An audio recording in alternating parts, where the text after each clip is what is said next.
Chilling in the garden where the green leaves grow. Catch a vibe so smooth, feel the peace overflow. From the mountains to the sea, take a token, feel free. In the cannabis network, that's where happiness be.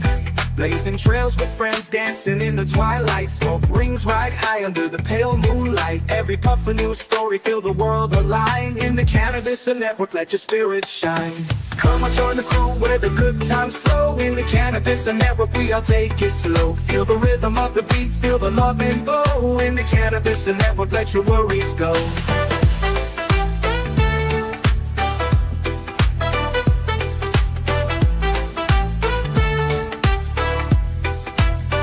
From the desert to the snow, we light up the days. Laughing in the moment, letting stress fade away. Cannabis connect the bonds we create. In the cannabis network, we elevate. Leaves of green bring scenes serene. Life becomes a colorful dream. Inhale the peace, exhale the strife. Cannabis network, give me life. Come on, join the crew where the good times flow. In the cannabis network, we all take it slow. Feel the rhythm of the beat, feel the love and glow. In the cannabis network, let your worries go.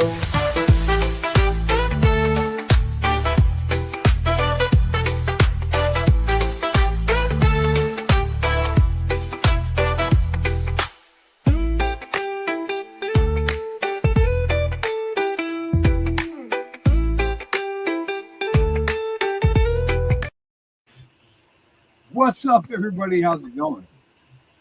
What's going on, everybody? Hey. Yeah. The music I got it. And what? Well, the funny thing is that the one me is lagging. The other me that's by you, so she's actually twitching. And if you want to watch her on Twitch, her Twitch name is, you could drop her Twitch in chat. So if you want to watch her kill people on Call of Duty right now, she's busting people's ass. And we were watching it, and I could actually present it right now if I was doing it. If you guys want to watch her kill people, she's kicking ass right now. I'm on a computer that but I could just be over here over her shoulder watching her kill people. So a lot of people have been asking how I'm doing.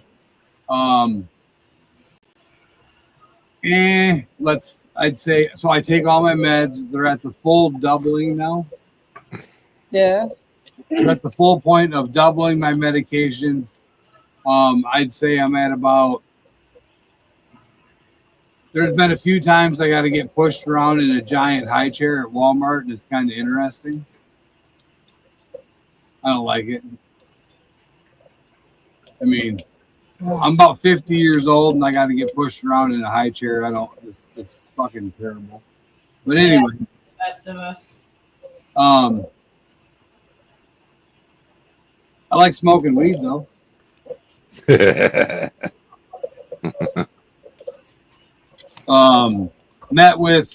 I've been meeting with the people we need to meet with, seeing the doctors we need to see, doing the things we need to do. Team effort. Got friends, family. I said family, not family. Friends and family. Everybody getting involved that needs to get involved. Every Taking care of shit. A lot of emotional, it's a roller coaster of insanity. Hence the asylum. That's just me. Everything in my life's on contagion. But anyhow, that's that excitement.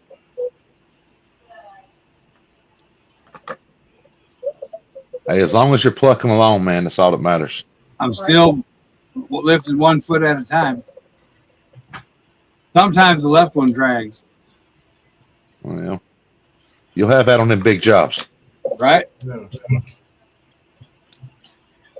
But that concert shit was fun. I did have, like I said, I did have to go hide in the shade a couple times. I'm a ginger. I did have to go hide from it. It's still winter up in the Midwest, if you don't know. But I did have to go hide from the sunshine. Hey. Sorry. She's spaced out.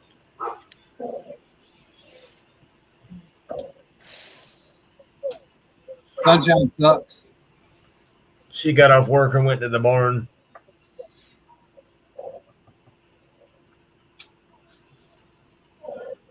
What's funny is you got the insane asylum and chaos.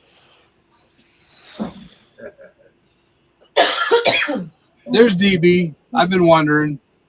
Oh, but if you guys didn't know, if you're on cell phones, Steve, you got to point at them because they're fucking up your face. Oh, it's right here. All this stuff fucking up Steve's face. Hey, listen, I gotta agree with Bub the Destroyer. He was right here ready to hit that like and subscribe and share and all that good stuff. But we are communicating with a lot of musicians that love marijuana. So, you know, like we do listen to a lot of pot music, and anybody that loves weed, I think, loves music. You know, whether it's Tom Petty and The Last Dance with Mary Jane, or it's hits from the bong, or it's my smoking song from Little White, Afro Man, or it's the Odd Squad Family, Smoke Your Pain Away, or, you know, or come on, you guys out in chat, name some of your smoking songs. What's your smoking song like? Insane in the Membrane by Cypress Hill. Remember that one? Insane in the Membrane. DB's is DB's going, what the hell's going on with YouTube? yeah, so YouTube hates me. YouTube is shadow banning me. What's up, Silver Cell Machine? What's up, Angela? When I got the notification on YouTube, I shared it out. You got a notification? Yeah, So I got some people are, some people aren't. Renee finally got to smoke after 60 days. Congratulations, Renee. wow. She's been on a 60-day break. I don't even think I can take a 60-minute break. If I took a 60-day break, let's just say, You'd have to be in the hospital. Unconscious. there's Notification. not just for 60 days, God. but there'd be 60 people that didn't like me.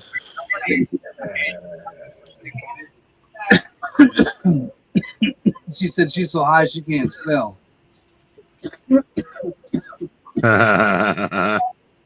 Hell yeah! After 60 days sober, fuck yeah! Well, you know, I can respect somebody that can do that though. That shows some willpower. Ain't no doubt. I'm Yeah, I'm telling you, still a lightweight after 4 years of smoking. I don't know if anybody would want to deal with me for 60 days if I didn't smoke. My kids I went 32 when I had my open heart surgery. All right, Wow. BB says "Peace of Mind" by the Cottonmouth Kings. Oh yeah. Here's my testimony. And I did the. Gotta get them right. That's that's impressive that DB listens to Cottonmouth Kings. Hey, that woman will surprise the shit out of you when you finally do meet her. That's what I brought up the other night when we were watching that one video that you showed. Kind of reminded me of the Cottonmouth Kings, kind of the way their music and his flow and everything. And I was talking, I was messaging him earlier, and Ronnie Hunt, Each time I made an adjustment, Hunt dropped his leg again. This young man, courts on it. I don't know if you noticed. he's a Illinois, and he's got a new album coming out this Friday. And sometimes when you got an artist that does all the work themselves, they write their own songs. It's not like where you got the artists that have everything, everybody do the work for them. Yeah. When they put in the grind, they put in the work. And he put up a post earlier. Independent artists. He's an artist. But see, here's the thing. He put up a post and he was like, blah, blah, blah, twist of this, twist of that. I saw Twista And he was at the rave in Milwaukee years ago. Oh. And he stuck around and he was shaking people's hands and posing for pictures and signing autographs. This year, it was $65 to pose for a picture and shake his hand. Oh my. and I was like, okay, I was gonna do it and get him to pose for a picture with the pirate pipe and the Dynavat. And then this was my thought process. First of all, motherfucker, you ain't that important. Oh. All right, so and this is what I told that kid. I said, people like you, Little White, Ronnie D, da da da. I said, you are the people that are appreciated by the people that drove 13 hours, the people that slept in their car, the people that got in line at 8 o'clock in the morning. You're the artist that stuck around and signed the fans T-shirts and the CDs. And the people that are inspiring the artists of tomorrow and the next generations. I said, I'm 50 fucking years old, basically. I said, you ain't inspiring me to do shit. I said, but you're going to inspire that 16, 17-year-old kid to stay off dope. You're giving this kid hope to do something, and you sticking around to talk to that guy and shake his hand and pose for a picture with this kid is what is righteous to me. I said, that makes you a better artist and a better man than Twista any day. Gold Pen and Dutchie. And he said that meant the world to him. And I said, that's truth, though. That's real. No, you coming up? And I don't know, how do you feel about that, Kyle? Like, an art, because Twista, like, to me, he was there. He was acting big shit. He was 3 hours late for the meet and greet, number one. Yeah. His set was shit. He only performed a couple songs, and then he ran out of there. Yeah, security rush him out. And he had security rush him out like somebody was putting a hit on him. Yeah, you're in the ghetto, you're in the fucking hood, but you're not that important, motherfucker. Yeah. I mean, that's always, anytime anybody starts to establish any sense of fame with musicians, and I know this because my buddies are musicians and they play in some pretty big places, but I mean, they're just as normal and down to earth people. Now, this is not, I understand, like after seeing everything that's happened with Young Dolph and all these other rappers that have been, clipped. I mean, these guys seem to have a lot more to worry about than I think we understand. Because I mean, if you look at how many amateur, not really the ones that are up and coming rappers, there's been a lot of those clipped over the last 5 years, and it's all been like gang shit. You know what I mean? It's not. Three things.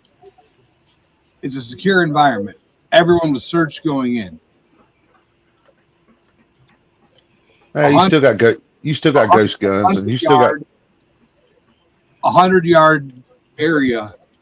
They would have to have a sniper rifle. I don't give a fuck. He ain't Donald Trump. Yeah. No, I feel you. He ain't that important. And that bogus ass security guard he had with him, looking like motherfucking Tukey from Who's the Boss, ain't gonna do shit. Maybe that's why they was rushing him out real quick. Yeah. Before the ship popped off. Right. Hey, Jericho. You have to be subscribed in order to join the chat. Huh? You have to be subscribed in order to join the chat. Yeah, you have to be subscribed. Okay. And she's like, I can't talk. Yeah, it's meant that way for you're 21 and over because it makes you verify you're being an adult. Now, hold on 1 second. Look here, everybody, look over here. Does this say Gold Eagle Prospecting? I can't come up. I don't have a bra on. Yeah. Yeah. That's what it says. I'm confused. I am too. I'm a little confused. Joe's titties is out.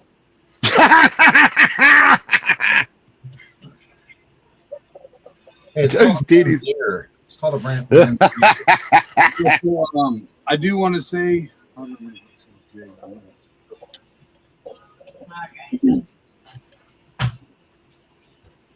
Well, put your bra on, Joe. If that's what it takes. Let me Hey, get your bra and your panties on, Joe. So I do want to say, even though you might not be able to see me all that well, this Farmer's Choice in Fishkill, New York, is the most Wisconsin dispensary if there ever was one. They had a moo cow ATM, a cow in the fucking lobby, and a John Deere motherfucking tractor inside the dispensary. This was the funniest and coolest dispensary. This is going to be one of the first videos I get put out when I get the rest of the footage from the asylum, and I don't know how to make myself not big again. You give me a minute. DB said to check out Young Light. He's a friend of the family. That kid raps so fast you can barely see his lips moving. There you go. Check out Young Light. If that kid, if you want to send me his info, I just happen to have some really cool rappers information. I can actually forward it to him if he's any good. That was the other thing, Kyle.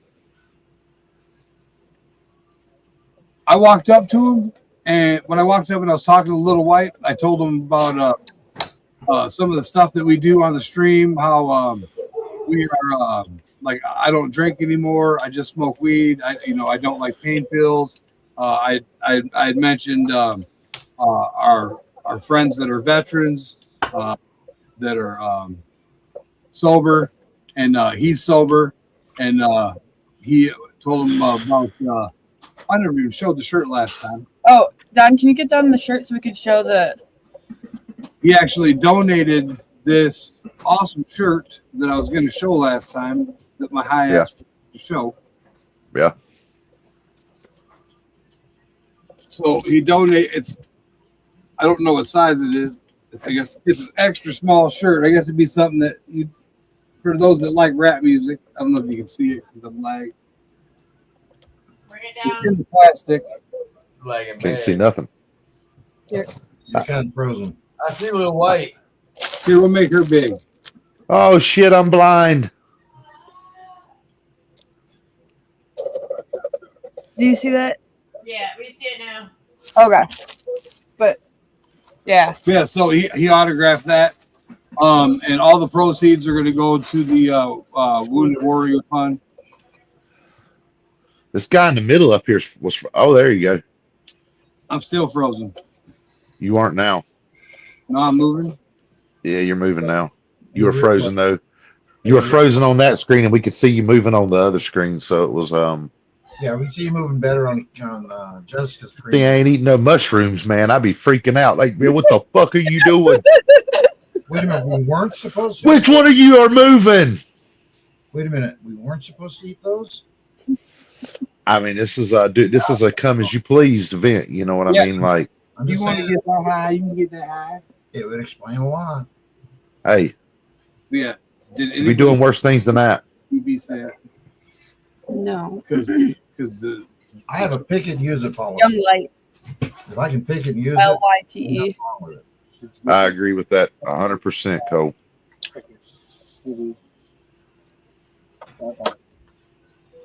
That's where I got. That's why I was late coming up tonight.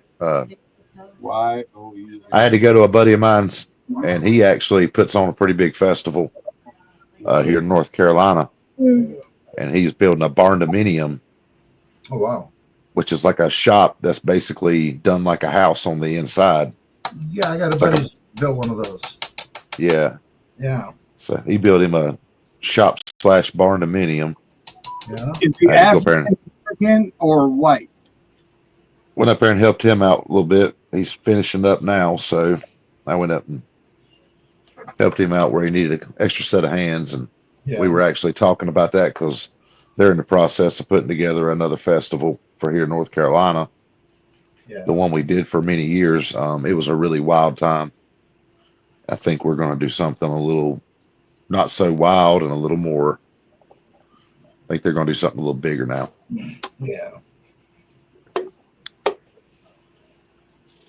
Yeah. So we had court Tuesday for Kenna. For the pre-trial for the boys that shot her in the front yard. And I was trying to reduce the sentence down to Tom McDonald is doing his veterans sale this weekend. Everything he sells gets donated to veterans all weekend.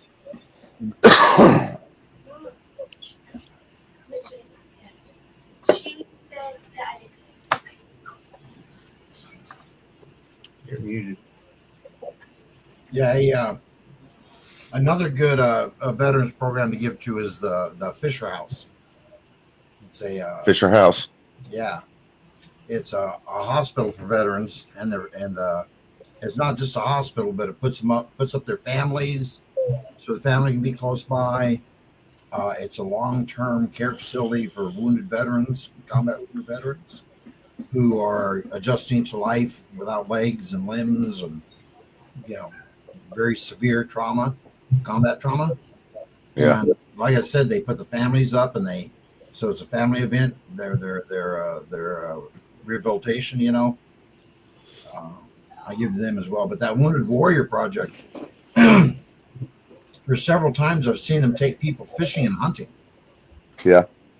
They'll say, "Hey, we got a boat open for 2 veterans," and I keep thinking, man, I ought to go in for that, but man, I can get myself fishing. You know what I'm saying? There's a lot of veterans who can't. They're the ones that get the seat than me ask for it.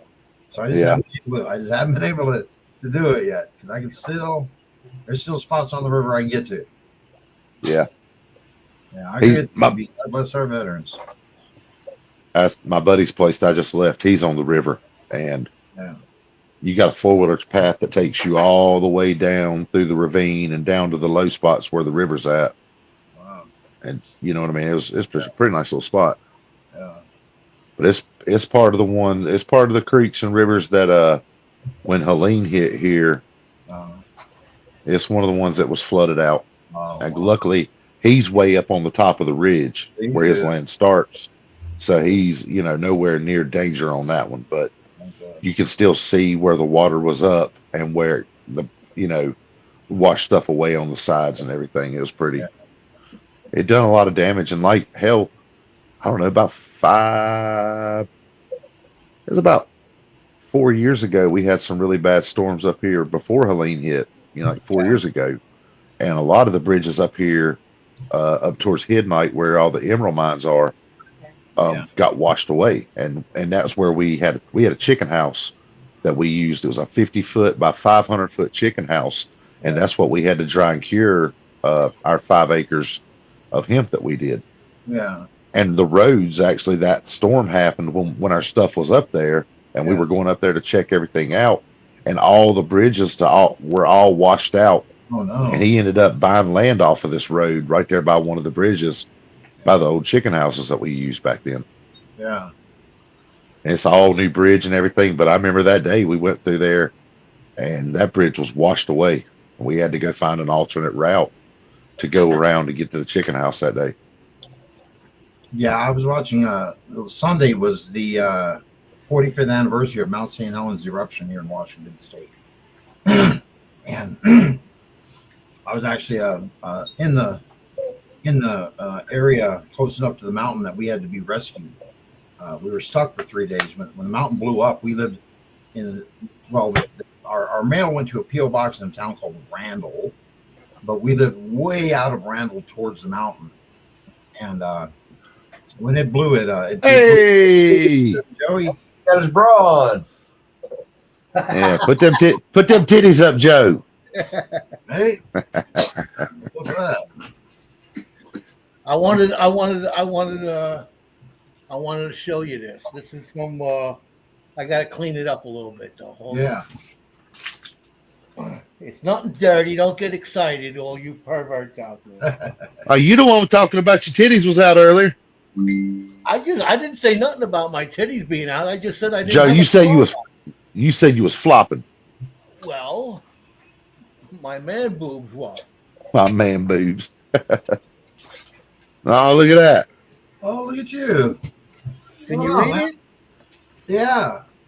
Yeah. His bike show. Right. Hell yeah. We used to go over to when I used to ride with Rolling Thunder, and we used to go over to the Veterans Hospital with the bikes, and we used to bring them out in the courtyard there, and they'd all roll around in their wheelchairs looking at the bikes, and they'd have a contest at the end. They loved looking and they'd have a contest at the end, and mine won. Nice. That's very What did cool. you ride, Joe? I had an old 1000 iron head sporty. Okay. Hell yeah. 75. That's my email address. 75 Harley Sportster. Okay. Hell yeah. I watched an idiot the other day on a bike try to run from police. Kind of hard to outrun that radio. No, they wrecked. They laid it down. Yeah. Oh yeah, that's Hey, that's the chance you take when you run on them. I mean, I've rode and I jockeyed for years. Like, I've had 2 Hayabusas with built motors, nitrous, air shifter. I've been 200 mile an hour more times than I could even try to fathom to count.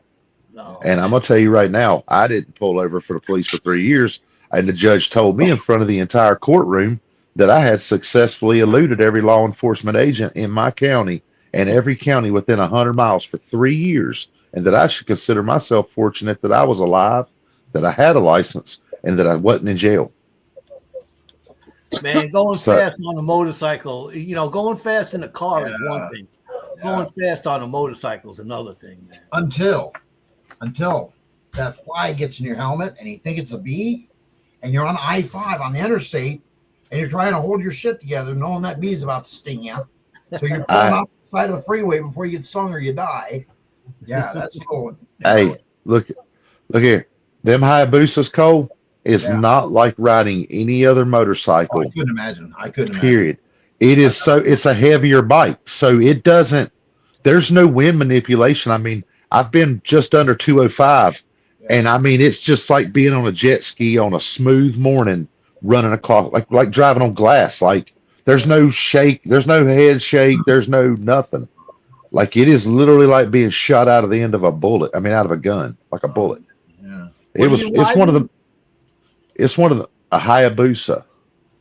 Hayabusa. It's a Suzuki 1300. It was at the time the world's fastest production motorcycle, and I had 2 of them. Both of them had nitrous. Suzuki. Both of them, yes, sir. Yeah, I seen. Yeah. I was up at AmJam here in New York, the American Motorcycle Jamboree. Yes, sir. And my friend was getting his Softail rejetted. Right, so he had it up on the platform, had it up on the dynameter. They ran it, they showed us what all the lines were about on the readout for the dynameter. So they're rejetting the carburetor, and I'm on the side of the up in the trailer, looking at this, printout they had up on the wall, and they had one of them Suzuki bikes on the dynameter. And the lines, the guy was watching me try to read this thing. And the line, what the line said, I turned around, I was just about to ask him, and he says, "Before you ask, it's true." So I said, "Are you kidding?" They had that thing, it outran the dynameter over 300 miles an hour after they rejetted it. But that's pristine conditions, that's the dynamotor. That's not a road rideable motorcycle. No, mine was a road rideable motorcycle to 204 mile an hour and would go to 88 mile an hour in first gear. Oh man, it was an experience, and I'm gonna tell you now, I'm lucky that I lived through it, because I have, I got rid of that and got a street glide, and I had an all custom, one-off cut custom front wheel, big wheel street glide with the drop bags, and everything on the damn thing was custom.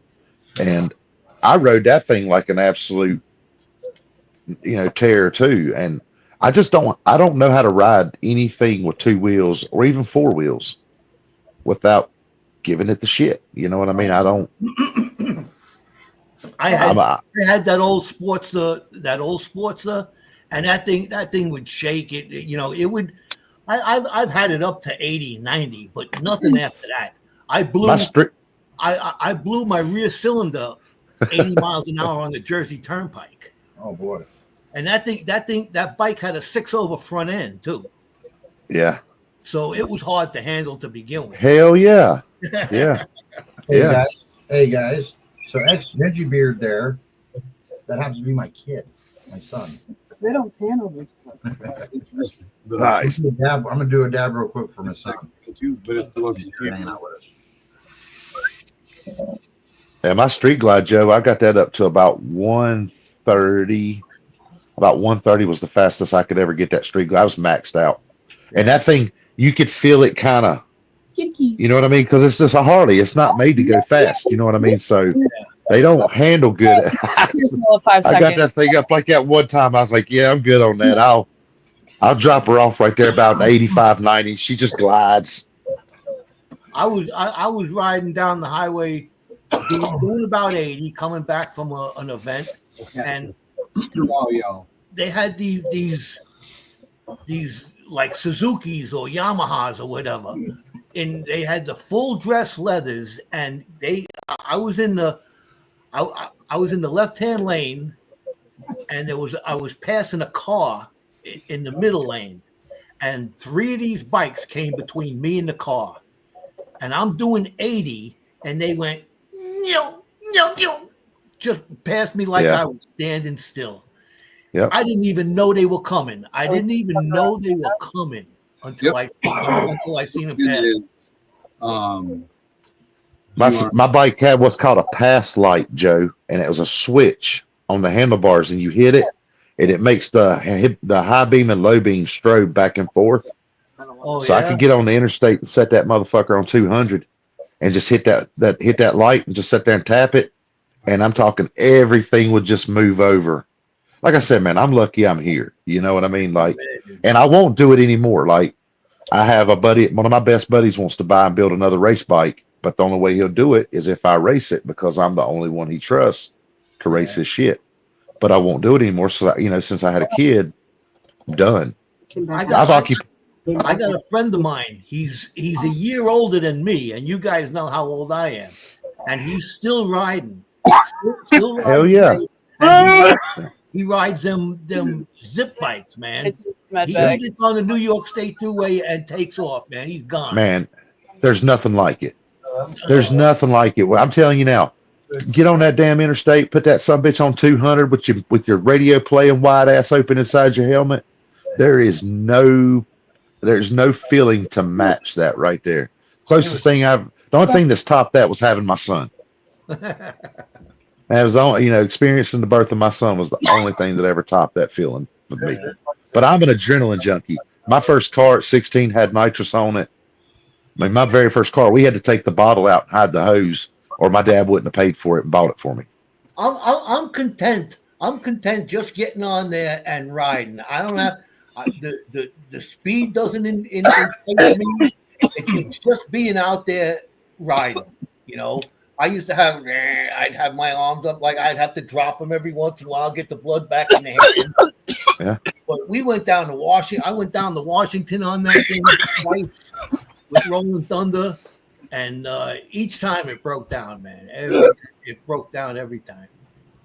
Yeah, them older bikes, man, they're rough, man. It's hard to keep those older bikes running, Yeah. They're temperamental as hell. Mine was a street glide, like I said, and that thing, dude, I could get on the interstate, Joe. I could set the cruise control. I had a 600-watt JL audio stereo. I'd light me a blunt, and I'd sit back on that sumbitch like that and sit there with my hands in like this right here and smoke a blunt and ride down the interstate from here to. I got pulled over for running 80 mile an hour for 30 miles, and I only touched the handlebars 3 times. And the cop pulled me over and was like, happened to be a cop from right here in town that I knew from going to court so many times when I was younger.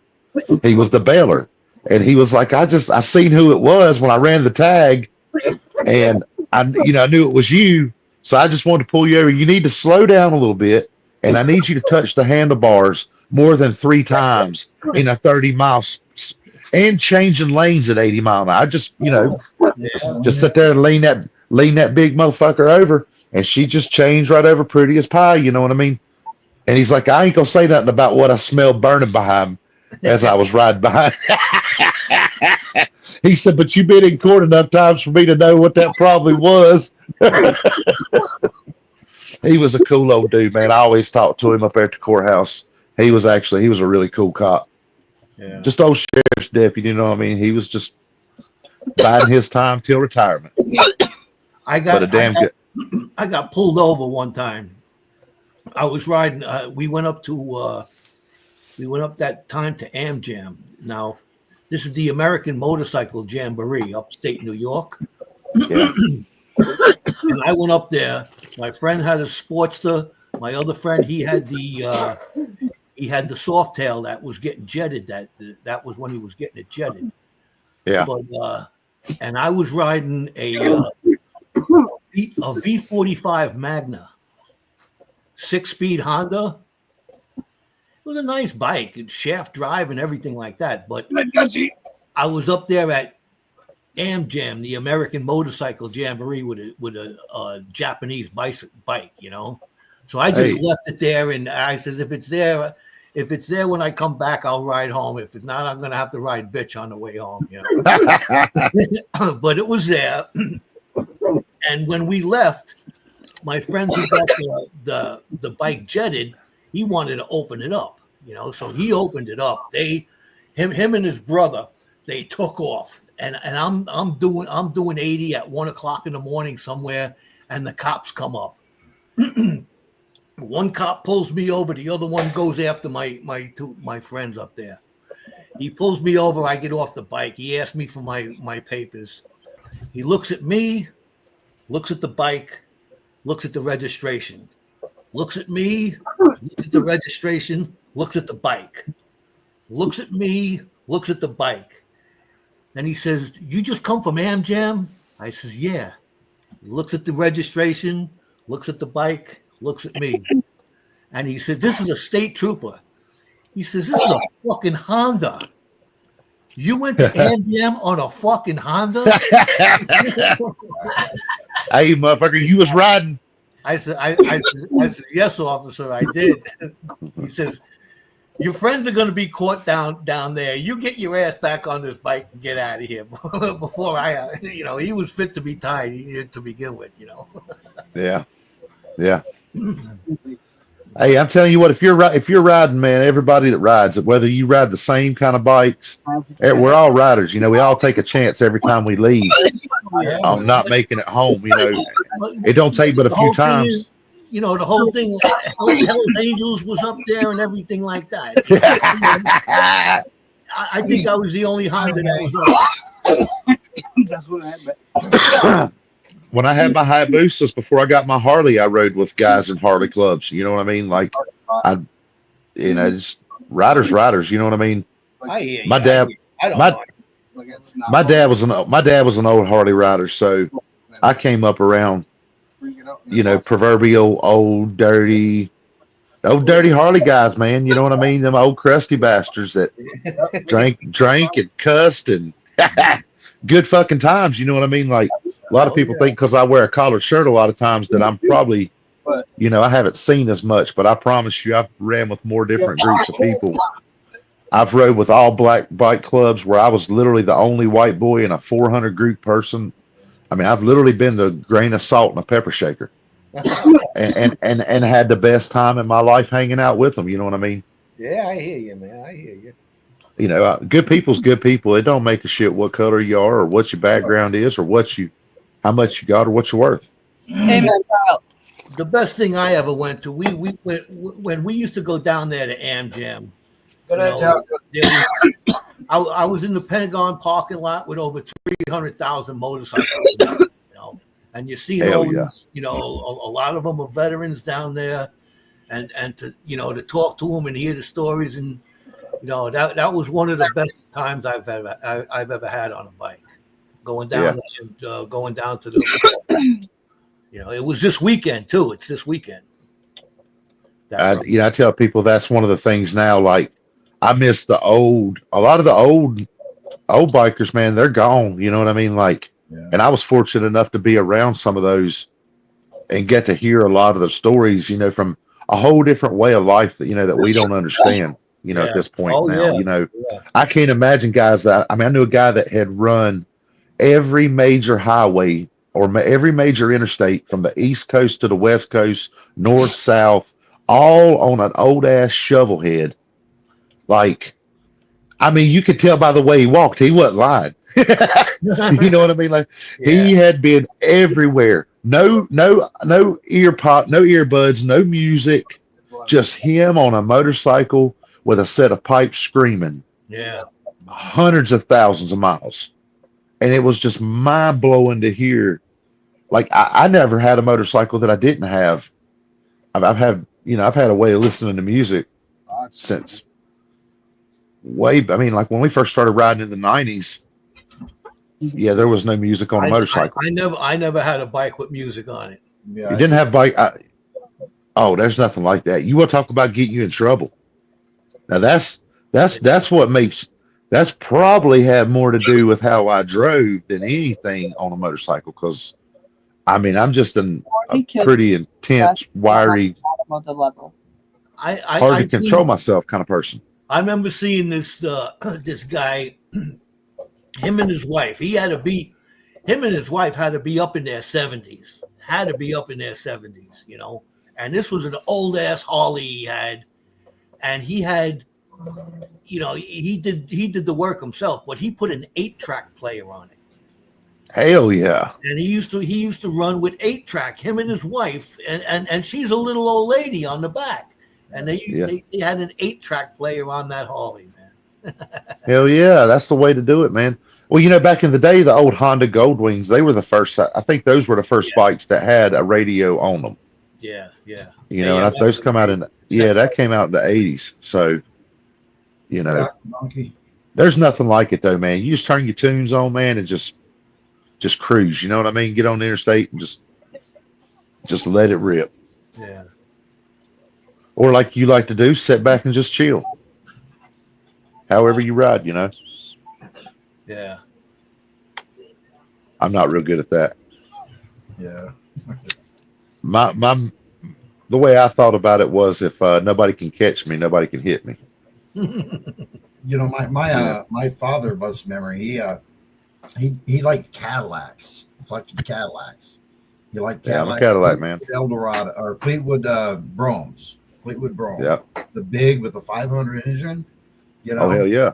Oh yeah. So he would we'd be out on like I-90 in Montana somewhere, maybe the I-10 in Texas, you know, somewhere like that where there's long stretches of freeway where you can see if there's a cop or not. And he would just open that thing up, just pin it out at 120 and just keep going. And he told me, he says, "Oh, it's good for the car.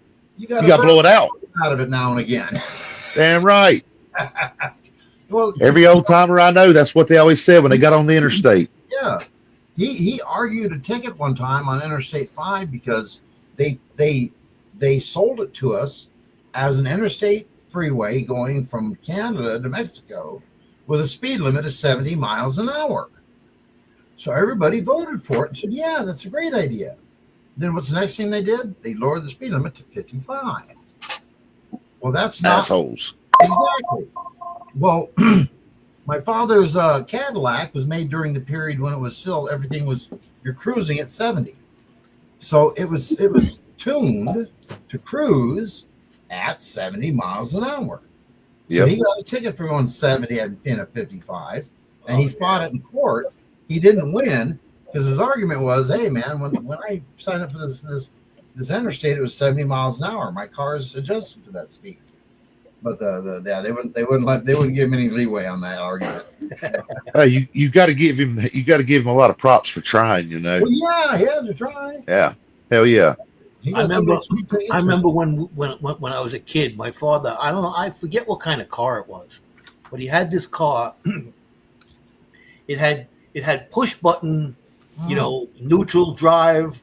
Chryslers had those, I believe. Chrysler Corporation. And it also had a speedometer which turned colors every 10 miles. Wow. It did what?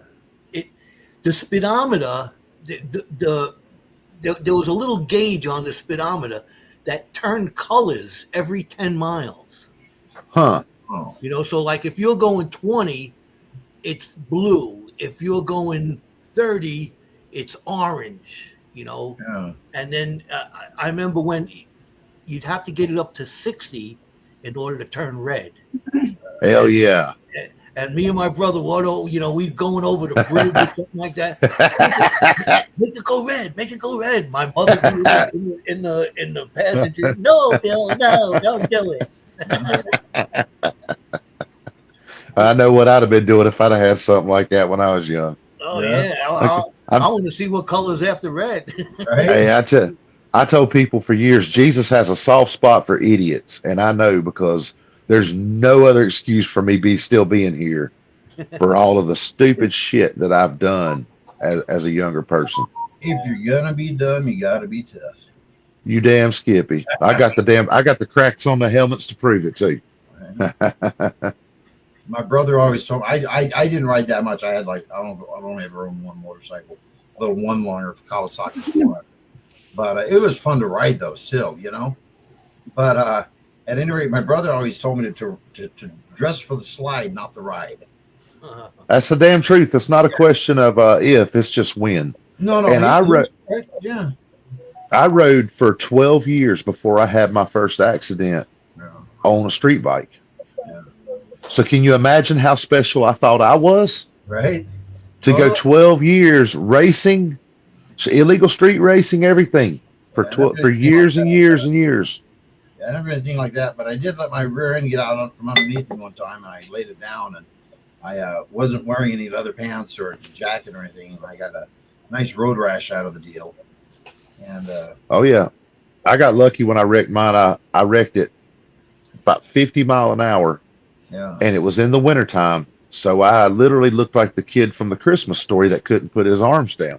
Oh no. So I looked like the fucking Michelin Man come bouncing through the damn bushes over here at the retirement home, and literally rolled up onto my damn feet, looked over, and there was 4 nurses standing in front of the nursing home taking a cigarette break 25, 30 foot away from me, and I come bouncing through the bushes end over end cartwheeling.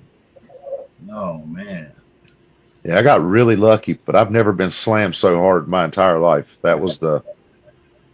I have some pretty gnarly, dirt bike crashes and 4-wheeler crashes under my belt. Yeah. But I've been real lucky. I had no broke bones. Everything I've learned how to fall. So when you learn how to wipe out, that helps you a lot. Keeps you from getting broke up as bad. I had an older brother, Tom. This kid, what a klutz. I'm telling you, and he loved climbing crap his whole life. He'd climb a tree, fall out of that damn tree. Out. Every tree he'd climb it 3 or 4 times before he'd fall out, but he'd fall down the damn tree. I remember one time we had to call an ambulance because he hit his head and couldn't wake up. And we all had those friends. Well, he ended up in construction. He ended up in construction, fell off a 2-story building, broke his back. He's not in construction anymore. Oh man. Yeah, I mean, he didn't get paralyzed or nothing like that, God forbid, but he was out of it for quite a while with a broke back. And one of my best buddies for years, nickname's Gilligan. Yeah. Anytime that motherfucker get on a dirt bike that wasn't his, or a 4-wheeler or a go-kart, he's gonna wreck it. Never failed. He was gonna wreck it some way, somehow. Oh no. And he was like that for years. Now he's got 4-wheelers and he rides all the time now, which he doesn't experience that anymore. But it seemed like for 5 years, every time he'd get on something, he'd get going too fast and he'd wipe it out or something, he'd slide it out or somehow. Kept from getting hurt real bad, but there was a minute where, just some people are prone to have accidents, knock on wood. Yeah. I don't know if it's I don't know if it's my ability to just kind of deal with the unforeseeable. Yeah. But because I've always been that way. I'd look at a motorcycle or a 4-wheeler or a dirt or even a car, what most people look at and are like, there's no way in hell I would try to drive that thing. I'm the complete opposite. When I see something that could kill me, I want to ride it or I want to drive it. You know what I mean? I was like that in the Army. I wanted to be able to drive all the vehicles. Hell yeah. I mean, we were on self-propelled howitzers. The M110 howitzers is self-propelled. It's on big tracks. Run powered by 2 Cummins diesel engines. And basically a tank. Detroit diesel. Well, it's like a tank, but there's no armor. It's aluminum alloy. Yeah. but not for nothing. We're like, 15 lines. We're shooting way out. So we don't really need armor like that. Yeah. But those things, that's a lot of power. But I like to drive. I got to drive the ammo carrier. I got to drive the howitzer. I got to drive the Jeep. Remember the old Chrysler Jeeps had in the Army back in the day? I was there when. Remember those? Have you ever seen them on the movies? No, sir. No, I've always seen the little what is it? The little Willis Jeeps or whatever it was back in the day. Yeah, little small Jeeps. Yeah, the Willys Jeeps. Yeah, those ones. Willys Jeeps. Yeah, that's what I'm talking about. Yeah. So I went from that to the Humvee. So I got to drive the Humvee. Yeah, that son of a bitch is wide as hell. Oh yeah, but you know what? Those things are a nightmare to drive on the roads because they're so damn wide. And there's like the center of gravity is so low. It's hard to flip them. It's hard vehicle to flip. The original ones, man, those were beasts back in the day. Guy I know had one, and he put a big ass Cummins in his, and it was an absolute monster of a damn. But like it was so damn wide, like he would, you were mayonnaise to mustard on every fucking road that you went on. Yeah. You know what I mean? And depending on, you get on some little skinny ass backcountry roads on that thing, you're slapping mailboxes if you got, it's very unnerving. Try driving through some medieval century built road in the middle of Germany with a wide. Oh God. Yeah, that's a no go. They call that a November Oscar Golf Oscar. Yeah. And we would we'd start down a little road like that, and I'd just be like, "No, sir, we are not going down this road." If somebody has a garbage can out, if somebody's kids out playing, nope, we don't have room. So we would we'd find a different way to go, But yeah. The tightest stuff I ever had to drive in was like driving. I used to do DOT work, and I used to drive. I used to run a crane truck and boom trucks. Oh wow. Do aerial work and shit like that. And we'd go down here in Charlotte, and we used to rent this big damn 6-wheel drive off-road crane truck that we used to do big light tower poles with. Yeah. And this thing was a fucking monster of a damn truck. Yeah. And you get down here in Charlotte with a set of telephone poles behind this thing stretched out, every bit of right around 70, 75, 80 foot. Yeah. And you're down here in Charlotte and the interstate and the roads, they get tight down there. You can't not drive. I mean, you got to put that son bitch on the damn. Oh yeah. You put that bitch on 65, 70, 75 and roll with traffic, and you just got to hope nobody gets too close to you, because you're driving that big out, that big ass beast of a damn crane truck. So it's whatever. You shouldn't have got close to me. If I scuffed you or whatever, you're bad. I had flashing lights going, so you should have known to stay away from me. I remember seeing a bumper sticker on a semi-truck one time, and it had an arrow pointing to the left side of the vehicle, and it said passing side. Then I had an arrow pointing to the right side of the vehicle. It said suicide. That's good shit right there. Mr.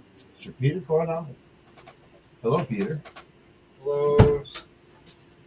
Oh, this. Oh, yeah. Interesting. Hello. What's up, Peter? Not much.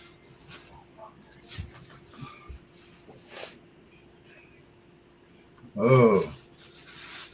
Joe's over here on an important business call. Yeah, an important business call. Hey, man, it's time to make an important business decision. What about this? Yeah, I'm about to. Will and David, pirate pipe. I'm about to load that bad boy up. Oh, whatever you want. So far. Just give me. You have to pick it. Oh, come on, just pick it. Don't be scared. thank you. You know the same thing, right? Oh, thank you. Oh. Oh, mine's all the same thing too. Okay. Jericho, you okay up there? Right now, Yeah, I'm watching the two of me and watching me freeze and not freeze at the same time. Yeah, you're moving and froze all at once. I know it's funny as fuck. You are a magician. Trudy Mahiko. Some straight up David Copperfield shit. They gotta be able Right. to Didn't they go like die? Yeah, so I'm just about to smoke my little pirate pipe, guys. My William David pirate pipe. I suggest you Speaking find. of, Right? which one are you gonna smoke out of? I'm sorry? My regular pirate pipe. The original William David. I've been smoking out of the Pearl. Yeah. Alrighty. This one is space for a joint in, Yeah. but I also have the big one. I usually take them both with me, to be honest. Yeah. Because you never know when you're going to get stuck somewhere, especially when you can't fucking drive anymore. And I always say, take enough weed for 3 days in case you get stuck twice as long, because you never fucking know. So now that I'm fucking doing dabs and not smoking weed, it's fucking wax with me. And I tell you, when you go prepared for a minute, Yeah. That'll get you through for a while. you're fucking good to go in the carry. When you Yeah, walk, but boy, you into don't it want. and you sit down with that, you know, they're like, what the fuck is wrong with you? A lot It's there. more than you have time to sit down and listen to. I'm like, listen, You know- you ain't got the degree to fucking even decipher it, buddy. The beautiful thing, Jericho, is I showed up with 2 of these for my buddy's house, and he thought that was totally normal. That's a good way to be. That is a great way to be. But no, I say the Dynamap has an awesome new coil. Huge. Just I do have. You like your pirate pipe? Yeah, I like my pirate pipe. Yeah. I give it to you, didn't I? Somewhere at some point. So I got to send you asked me about a package. So Yeah. I got so much shit spread around right now. Oh, if you got stuff going, I mean, it's not the end of the world, you know. But no, so I got this thing that'll attach to the pirate pipe. Yeah. Hi, Joe. Joe's I got gotta get off here and take this call. It's about my son. So All right. I'll talk to you later. Maybe I'll stop in the back room later. all right. If you All don't, right, Joe. talk to you tomorrow, Joe. All right. So, All right, Joe, buddy. Take care, Joe. shoot me a text. All right. But so I got this thing because Dynavap loves when other companies, because all of their pieces are universal, so they love when other companies make different parts that you can incorporate with theirs. Well, the fire pipe just happens to have something, and I got an idea. We can talk about that backstage. Yeah. But I was having a traveling anxiety attack because I have anxiety, a little PTSD from getting in a car accident quite a few years ago, and motherfucker almost, not her driving, wasn't her issue at all, but motherfucker like decided to run a red light and like come right at us, and then like her defensive driving, and then them like we actually did see an old lady. I don't know how she smoked somebody. Yeah. I do got to go to court and testify because I seen her run the red light and hit. When is that? Oh, you were talking about when you were down here with us.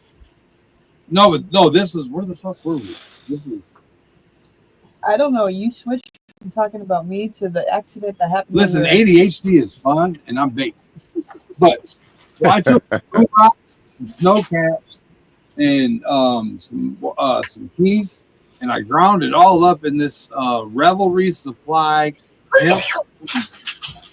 And because I was having an anxiety attack, and I wanted to be a special kind of high. Like I took all the special good stuff.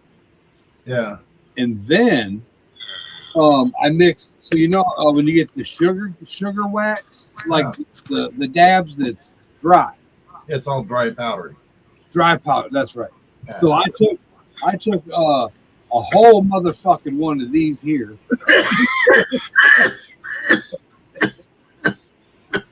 So let's Steve. This car coming at us, and then running the red light and like almost in the front of the car. Maybe have let's say road rage is a situation. Yeah. And I wanted to get out of the car and introduce this person's face to the concrete. I wouldn't let him. Okay, so I dumped a whole gram of that crumbly stuff. Yeah. Into this hemp thing with the other snow caps and the moon rock. Grinding that shit up in there. And then I put some oil in there and some wax. All right. Well, we're driving along, and then another fucking guy slams the brakes. This sumbitch went up in there, and I lost this cocksucker in the car. And we stopped at the wayside, and I searched and searched and searched and searched and searched and searched and searched. Yeah. Lo and behold, today I was having issues today again. They've been so my seizure meds are also it's a dual med. It's also a mood stabilizer. Mine too. Yeah. And it's now at over 400 milligrams a time. And so things are weird. And not doing like yes, it's not very well. So I needed it. And I don't remember what the hell Donald and I were doing, but I think that was cool. Oh, and DB, we got one. I was just Oh, you were getting that. I was just asking you. Well, I know, but I couldn't remember what you were saying, so I just want to confirm if I said that. So, anyways, it was lost in New Jersey. The turnpike is a fucker. Because people just drive, they don't care. Like they'll cut you off. Yeah. Like they'll just they hit you. They must have $500 deductible, or they don't have insurance. They stole the car. I don't know. These motherfuckers will just go.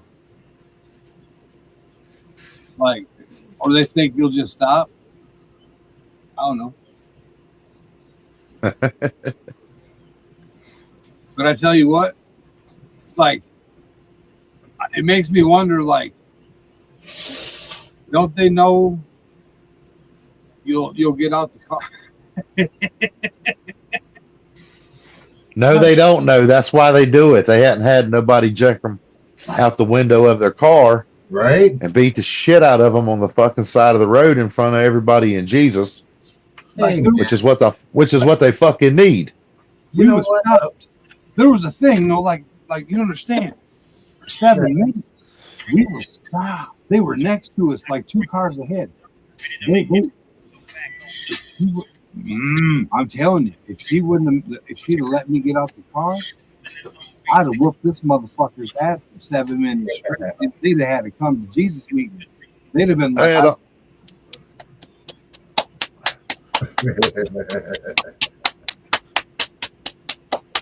You're gonna hurt yourself.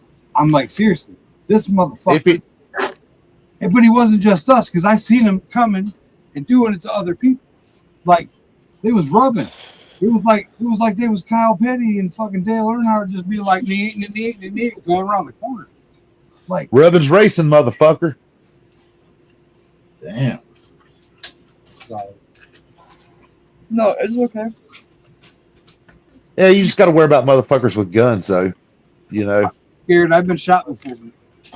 Yeah, but I mean, I've been shot at, but I ain't, I ain't trying to tempt fate, But once you get close enough to them quick and you grab them by the squeezer box, and I mean, it's just, I don't know. I've had a gun pulled on me enough times and been shot at once, so yeah, I'm kind of good. Too many, man. That's it. It was fun at the time. DB says, I'm totally wholesome. I'm watching Leave It to Beaver while the live stream is on. You know, it's like it's person, like, but some people but they're texting and driving too. Like when you see those people, like you know what I want to do with that cell phone? Take it out Shove it up their ass. No, I want them to eat it. I want them to eat that motherfucker. I'll break it into pieces. So they can swallow and don't choke. Jericho, you have a little bit of an anger issue, don't you? Right? No, I like my life, and there's kids in the car. I know this. Hey, they don't drive no more. Let's make choices. Other people That might be that could be one of them situations like up there in Virginia where you looked at me and said you think that was a bit too much. I mean, I'm not going to tell you how to live your life. You're a big boy. No, If you feel like that's if you feel like that's how you have to get your point across, I'm just saying, sometimes it's just you have to express to them. It'd be nice. Roll you down don't and be you like, don't "Hey, have to explain anything to me. I'm an asshole, Ginger. I take shit too far. I understand. lady, roll down. Me I wish I had a CB with the thing on.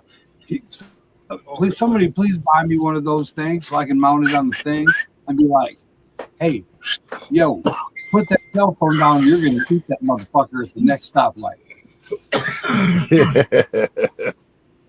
Nobody get him that.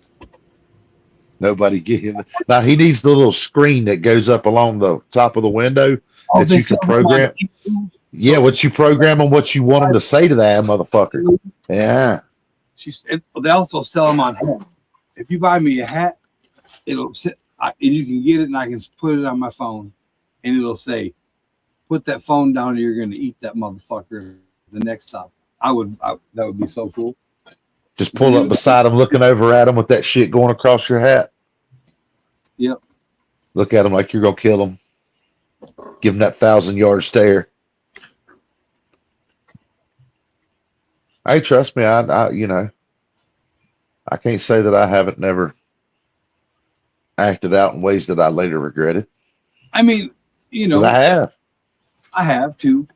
Yeah, I mean, yeah, everybody has. You know what I mean? Now, some of us are a little more dangerous than others. So when we do it, it's there's a bigger I'm sorry. There's a bigger process of apology that takes place to try to, hopefully. Okay, Kyle, you're a little artist. He's in the car with you, and you. Oh yeah, I'm gonna fuck you up. Yeah, hands down. But here's the thing too. Here's the thing. That's where I'm at, like mentally. But there's still a point where I have to calm myself down because what do I want my son to see? I live in the fucking South. Okay, we pack heat all day, every day. You go fucking with the wrong person, somebody's gonna put a peel in your ass. It's just the way it goes. So and same with me. You come run up on me with my family in the car. Depending on what, if I see a gun in your hand and you're walking towards me, I'm gonna run you over with the fucking car. I didn't even no thought about it. I'm gonna run you over with the car if I see a gun in your hand. I'm not sitting and waiting. I don't give a fuck about the consequences. I'm getting my family out of the situation. Yep. Weapon is a weapon. You're bad. Yep. You're bad. Mine was bigger. It always is. How's your mama and them? Hey, my caliber's bigger.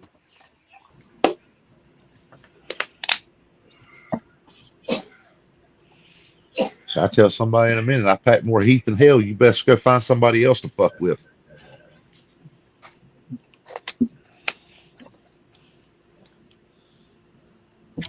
try to be a good boy these days, though. You know.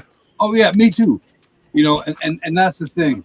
And but when it comes to people endangering the safety on the highway, texting and driving, like, but as far as the 100, like, I tried explaining. We were outside between the first time when you had to pull over, the very first. Oh, when I freaked out? Outside between us and Gary. It was like right past Chicago, right before you got into Indiana.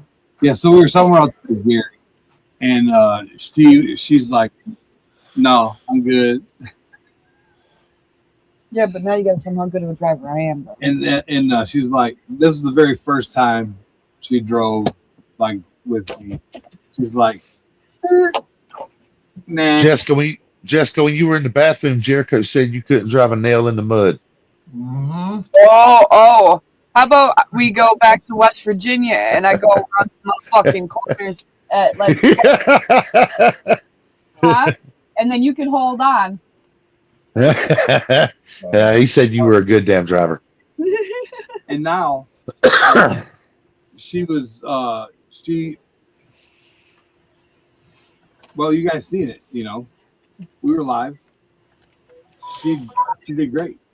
She just needed to have faith in herself and needed to understand that the speed limit Is not the fucking is speed not limit. the speed limit. And that's what Yeah. I had to explain to her.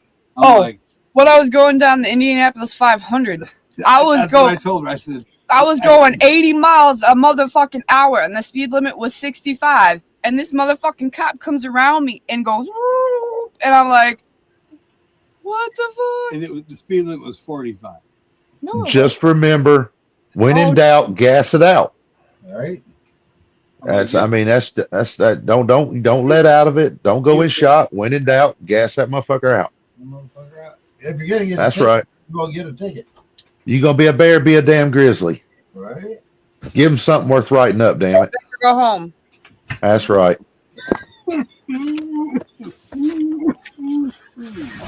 I've had a good many careless and reckless tickets throughout my career of driving for excessive speeds, and I've been accused of that several times in the courtroom.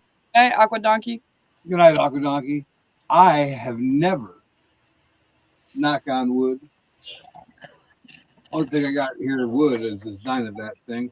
I have never received a citation operation of vehicle. That's awesome. That's amazing. I've had so many that I ran the damn DMV's printer out of ink when they had to print off my driving record for I had some kind of a meeting with the state trooper about I had received too many points and they were going to take my license, and I had a DMV hearing with a state trooper, and I had to bring my entire driving record, which was a stack of papers that was it was over 1.5 inches thick. But I went in right there close to lunchtime, and the lady's like, well, we're just going to start this. Just come back in about an hour after lunch, and we should be good. I came back after lunch, and they said, we're changing out the cartridge now. You ran our printer out of ink. So you got another 20 minutes or so. Well, you rode with me. Yeah, you're good. You're a good driver. Cruise is set, and I move over, slow down, blinkers. You're a good driver. I mean, you're considerate. You know what I mean? You ain't no asshole driver. I go with the flow of traffic. Yeah. Yeah. I'm also an offensive and aware driver. I can tell what someone's going to do based upon how they're driving because I'm a car guy and I've studied psychology, and that's something that I've been teaching her. I'm like, so watch this guy.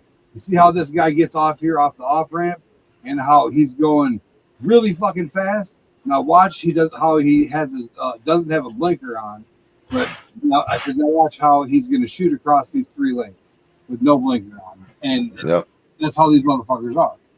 It's easy to tell for some of us. Yep. You know, we can see what somebody's doing, how they're driving, and know what kind of shitty ass moves to expect from them. And that's, you know, But no, I rode. I mean, I don't really ride with a lot of people, but I rode with Jericho back and forth up there to Michigan and back. And shit, I'd sit over there and go to sleep. It didn't bother me none riding with him. You're still living. That's still something. Hey, we smoked about 7 blunts or so on the way up there, 7 or 8 blunts, but Yeah. and then crushed a damn box of White Castle cheeseburgers on the way home. Was about 7 or 8 blunts and a 30 box. Yeah. Yeah, we had a good trip. We have a pretty good hamburger joint here. I just don't like the name of it. The what? There's a hamburger joint here in Seattle, a local burger joint, that was featured in a Sir Mix-a-Lot video. Actually, one of them was. But the name of the burger joint is Dick's. So if you don't mind getting Dick's in your mouth, head on down there. No, that's like the joke here in Seattle. Oh, of course, I'm sure. Yeah, I love Dick's. Yeah. We have a Dick's at the beach, and all the waitresses are like rude as hell. Oh boy. All like when you go through the door, they're talking shit. I mean, they put these hats on you and they write some old fucked up shit about you. You know, just some crazy retarded saying. But like there was this chick that was with us one time, and she had her boyfriend, and his hat said, "My penis looks big in a midget's hand," and her hat said, "I'm a midget." But they're just it's a hilarious. I mean, like from the time they come in, they just throw your shit down. They're like, "Yeah, how you doing tonight?" "Nah, I don't really give a shit. Here's our specials. I'll be back to get your drinks in a minute. So do me a favor and have your fucking order ready." Right. I mean, they are straight rude and crude as it gets, but it's a good time, you know. And you talk shit back to them too, like Oh, that's it's a good time. Yeah.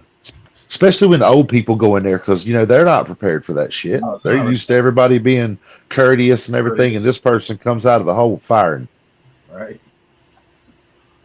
My old man They have was some- that shit. My dad, little story about him.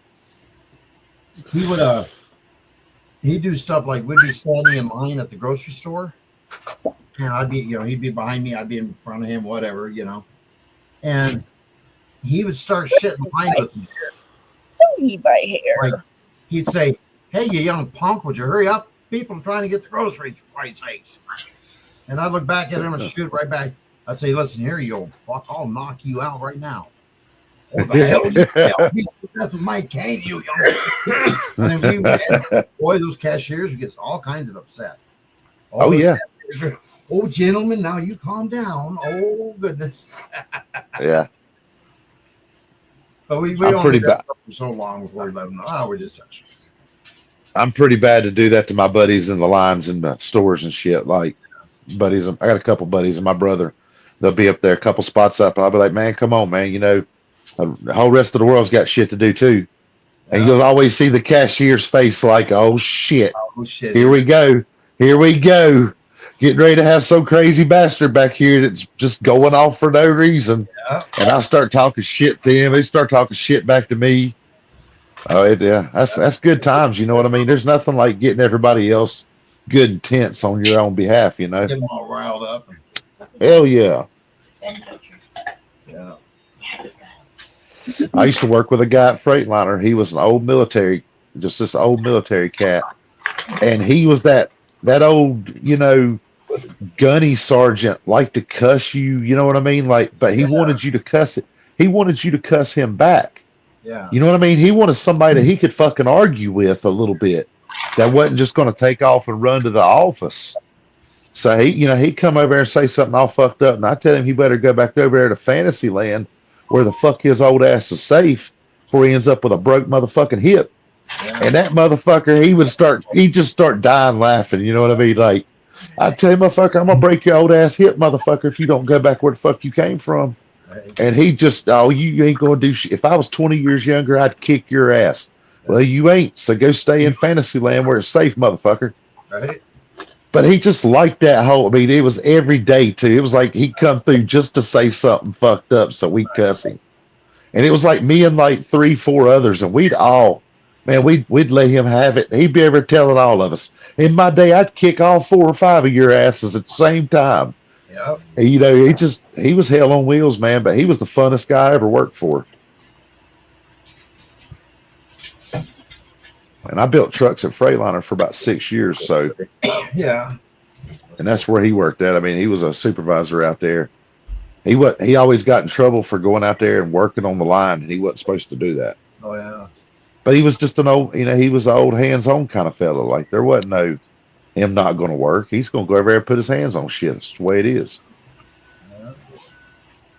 That was one of Good my old dude. one of my hardest problems when I started life out as a union carpenter. And one of the hardest jobs I ever had was not doing work around me. You know, somebody would be like, "Oh man, we need to handle moving this lumber." Well, I can't do that. I'm not a laborer. Yep. I can't just throw down and start moving lumber. Because we can get butter in your mouth. I was in the auto workers union through Freightliner, Yeah. and I'm gonna be honest with you, I'm not a fan of the union. I mean, they really don't do nothing. They don't. I am and I'm not. I get the good that's supposed to be the reason for it, as far as them making sure you get a fair wage and, you know, making sure that, you know, you're being provided for. But there's a whole lot. I mean, let's just get down to brass tacks. That should be the fucking way it is. There shouldn't be no middleman. There shouldn't have to be a middleman. But it's not the way it is. You know, and I get that up there. But like down here, we didn't have the union. Yeah. Like you know, I mean, like other Freightliner plants, they're union plants. Yeah. But the one out here was not union when I first went there in '98. Oh wow. And it turned union in the early 2000s because they started adjusting their wages and taking their damn benefits packages and cutting back on certain things. So they ended up voting the union in for that reason. But I don't need the union. I did my fucking job. Yeah. And, you know, I had enough clout with, you know, that old timer that I worked for that was, you know, the drill sergeant. His brother was the third in charge of the entire facility. Yeah. So, like, I mean, literally, if I had a problem with anybody, I could make one phone call to the top office of the facility. Yeah. And within 5 minutes, have that guy coming down there. The main head honcho. Let's skip all HR. We'll skip over every fucking thing. Let me just call the big man on down here, and we'll get to the bottom of this shit. You know what I mean? Like, if there's that big of a problem. And I had that happen twice, you know, to where I had people trying to get me fired for absolutely no reason because they were company ass kissers. Yeah. And I was like, well, you know. Oh, go ahead. Go ahead. And I was like, well, I guess, you know, you're trying to make a name for yourself by trying to, like, enforce some strict ass rule that shouldn't really be dealt with this way. It never has been. Yeah. But since you think you know somebody, I'm going to make a phone call so that I can introduce you to who I know. Yeah. And when literally the second in command of the, you know, facility, because it's a group of 3 of them, one for each shift. That's the head honchos over the whole facility that report to the president of that company. Yeah. And when one of those guys shows up because you made the phone call personally to him and you can make that phone call, that's generally when they realize that they fucked up. Yeah. Yeah. Well, that's kind of what I liked about working in the kitchen was I was kind of the where the buck stopped. You know, everything was kind of my way. You know, I was the executive chef / kitchen manager. You know, thing that if I said the plate looks like this, then when it came that's out, what it looks like. the plate had to look like that. Yep. If it didn't, it was wrong and it went back. You know. People tried to get me fired. I did stupid things like here in Washington, they have this little thing where you have to pay your employees, no matter what their position, minimum wage, which I understand.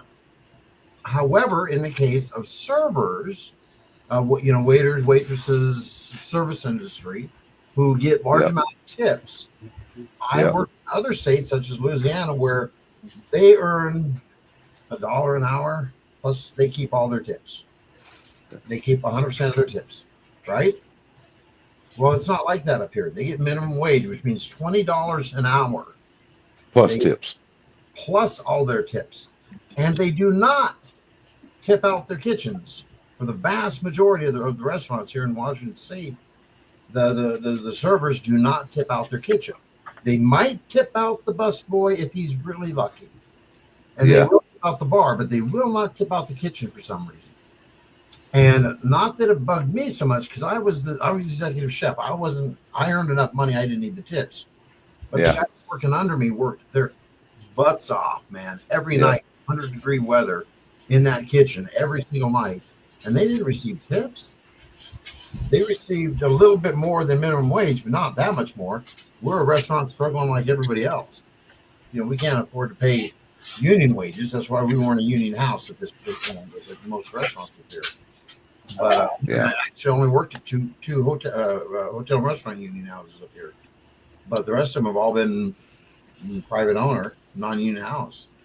And it was kind of embarrassing when my cooks are coming asking for like advances on their pay because they need to pay bills. But I got a server who's just coming back from Hawaii in their new BMW. It's a little embarrassing to look at my cook and going, sorry, man, I don't know what to do, But I made myself kind of unpopular because a couple of the restaurants I worked at, this one in particular, I said, that stops. You can stop doing that. You can start tipping the kitchen out 5% of your food sales. Whatever your food sales are, 5% of that goes to the kitchen. And they're like, oh, you're just trying to pad your pockets. I said, no, it doesn't go to me. It goes to the cooks who are on duty that night. Doesn't go to me at all.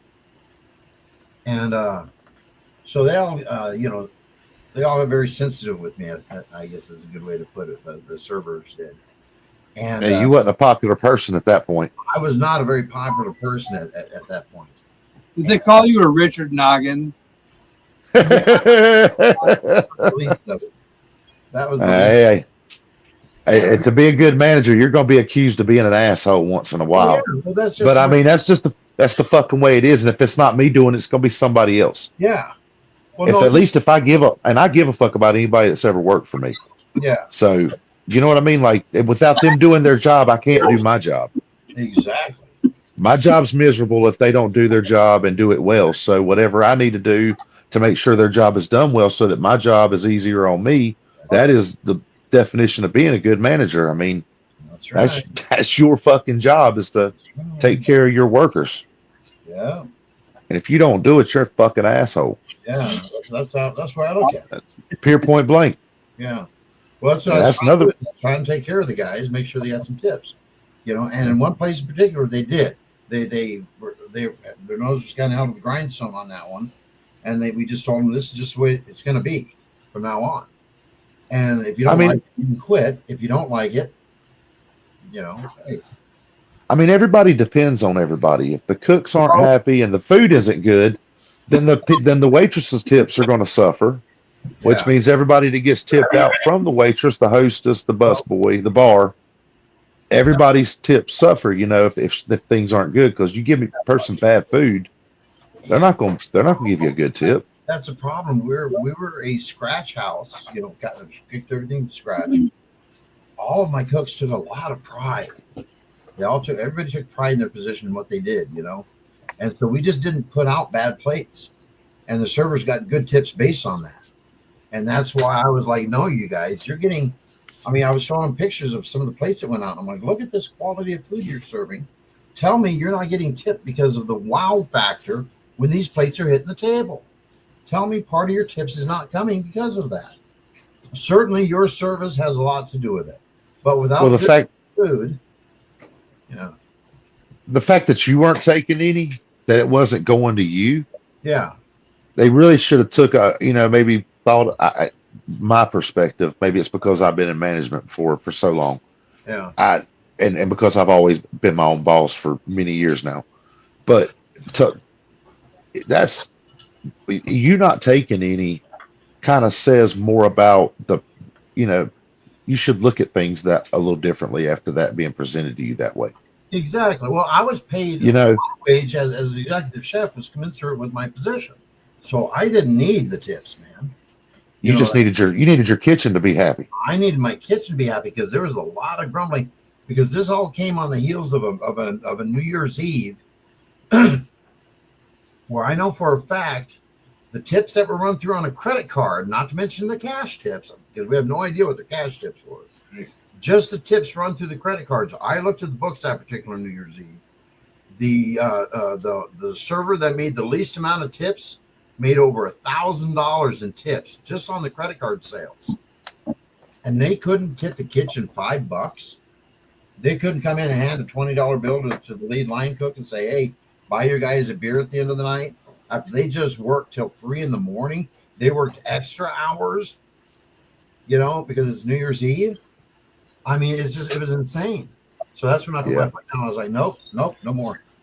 Well, was it a 5-star? Was it a 5-star restaurant, or was it like a 5 stars on Yelp? We had 5 stars. The local newspapers had all been in and done big things on it. We even did this thing where we gave out a free Thanksgiving meal and then a free Christmas meal to the homeless. The way we did it is we didn't do it like the revolving door style. We brought them in, sat them down, treated them like customers. We didn't offer them any bar drinks. The bar was closed, but we did soft drinks. We gave them the a holiday meal. Come in, take a load off. Treat them like you would a regular customer. Now, when we first started that, a lot of the servers were like, "Well, I'm not getting paid for it. I'm not doing it."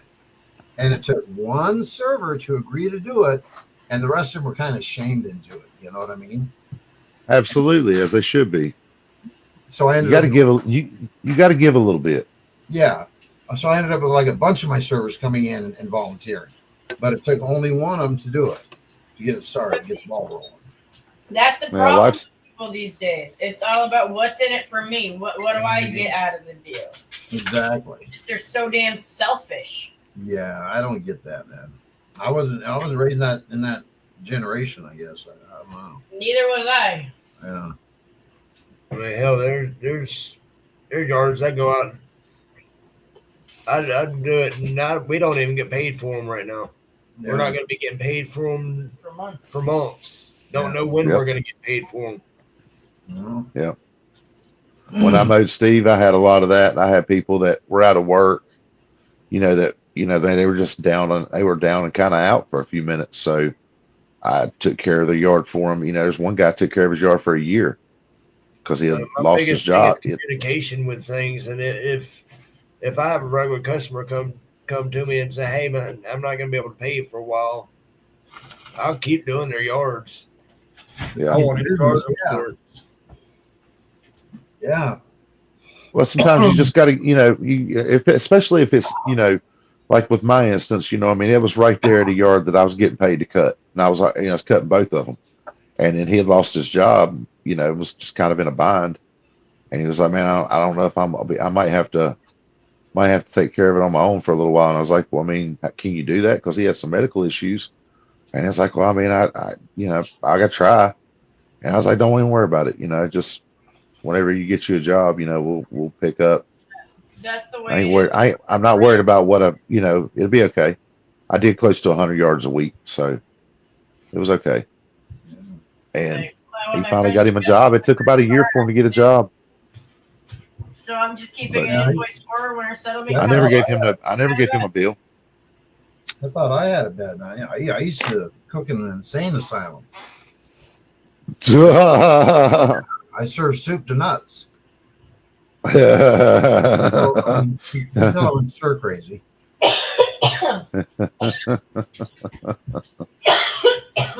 Serve soup to nuts. Serve soup to nuts. So just so I went stir crazy. You wouldn't hear that kitchen. I worked in all sorts of places. I was pretty eclectic. I went to worked at restaurants that were everything from Southern cuisine to fine Italian dining, Italian fusion actually, which was really cool because like we would do sushi as well as make spaghetti bolognese, so we would roll our own sushi and stuff, or sushi rolls, things like this. And but it might not be with Asian vegetables and flavorings and seasonings. There'd definitely be some Italian in there somewhere. You know what I'm saying? Like the sauce might be a garlic sauce. Even just that. But because being here in Seattle, we have a lot of fresh seafood right down here at the market. We have a Pike Place Market, and we go right down there and buy the freshest seafood. I mean, literally right off the boat. Yeah.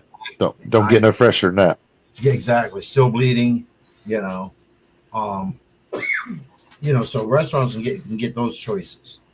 You know, it's a little more expensive than going through a restaurant food purveyor, but it's worth it, man. It's just worth it because this stuff hasn't been frozen, it hasn't been processed, no water and salt added. You know what I'm saying? Yeah, it's just fresh from the yeah. Cole, the first guy that I started out growing hemp with, the first farmer that I worked with, that we actually had our first hemp grow with, he ran a farmers market, had been running this had been like a part of the board for a farmers market for years and years. Yeah. He had a truck that he would take down to the coast, which is about 3.5, 4 hours from here. Yeah. And he would pick up fresh seafood. Yeah. And he had a route that he came back and hit all these restaurants and sold them fresh fish. Yeah, that's good. And like he would do that every week. Yeah. He'd drive all the way down there, and then what he didn't sell on the way up, on the way back, he would sell at the market out here. Yeah, that's good. And he used to make a lick. He said selling fish. Yeah.